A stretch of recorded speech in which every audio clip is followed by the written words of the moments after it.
欢迎收看6小时的财经快讯。第一条是，因培训费用高，退休年龄早，航空公司长期以来缺乏合格飞行员。疫情后，旅游高峰暴露了这一问题。2023年，北美航空公司至少短缺12000名飞行员。航空公司已采取措施吸引飞行人才，但许多宣布大肆宣传的飞行员学院和招聘计划并未达到预期。下一条，金融科技公司 Synapse 破产，造成数千名客户无法取款，数百万美元下落不明。监管机构正在加强对与风险管理薄弱的金融科技公司合作的银行的审查。Synapse 曾为社区银行提供数字银行服务，通过与 FDIC 支持的银行合作，为金融科技公司提供支票账户和借记卡。接下来这条，法国科技公司 Atos 与债权人达成债务重组原则性协议，投资人 David Lachny 牵头的财团已退出重组讨论。接下来这条，美国司法部将于7月7日决定是否对波音公司提出刑事指控。此前，该公司的737 MAX 飞机发生一系列问题，包括2024年1月的机门故障。此举可能对波音公司构成毁灭性打击，使公司失去2020年推迟起诉协议中获得的法律保护。接下来这条，2024年第二季度，以色列科技初创企业共筹集到29亿美元资金，是2年来的最高水平。这表明，尽管以色列与巴勒斯坦伊斯兰组织哈马斯交战，该行业融资能力依然强劲。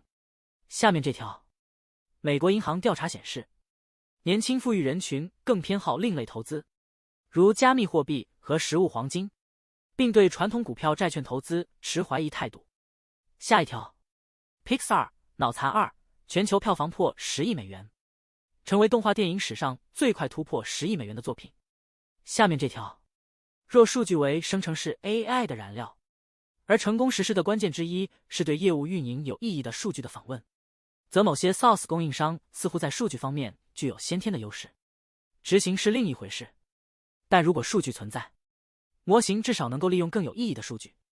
下一条，英国首相苏纳克否认保守党将在7月4日大选中落败的说法，并为保守党在经济方面的记录辩护。他认为，尽管民意调查显示保守党落后工党，但自己仍会继续掌权。尽管承认过去几年对每个人来说都很困难，但苏纳克宣称英国自脱欧以来在世界上的地位下降的说法完全错误。接下来这条，法国 IT 服务公司 Atos 债权人达成协议，将与其合作重组公司，而不是外部投资者。债权人将债务转换为股权，并提供新债务和新股权，从而获得对 Atos 的控制权。现有的股东权益将因此重组而几乎归零。接下来，日本研发的治疗机器人 Paro 已普遍应用于老年人护理。随着人口老龄化，美国老龄人口日益增加，纽约州政府已发放超过31500个机器人宠物。下一条，加拿大第2大航空公司西捷航空取消了800多个航班，影响数万名乘客。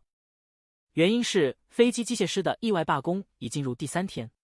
下面这条，波音公司同意以每股37.25美元的全股票交易收购 Spirit AeroSystems， 对该供应商的估值为超过40亿美元。该交易需经监管部门批准，并将导致 Spirit 分拆，部分资产将转让给空客公司。最后为您播报的是，法国极右政党在立法选举第1轮中获胜，得票率低于预期，欧元因此上涨。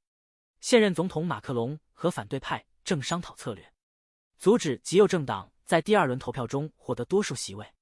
以上是过去6小时的财经快讯，我们6小时后见。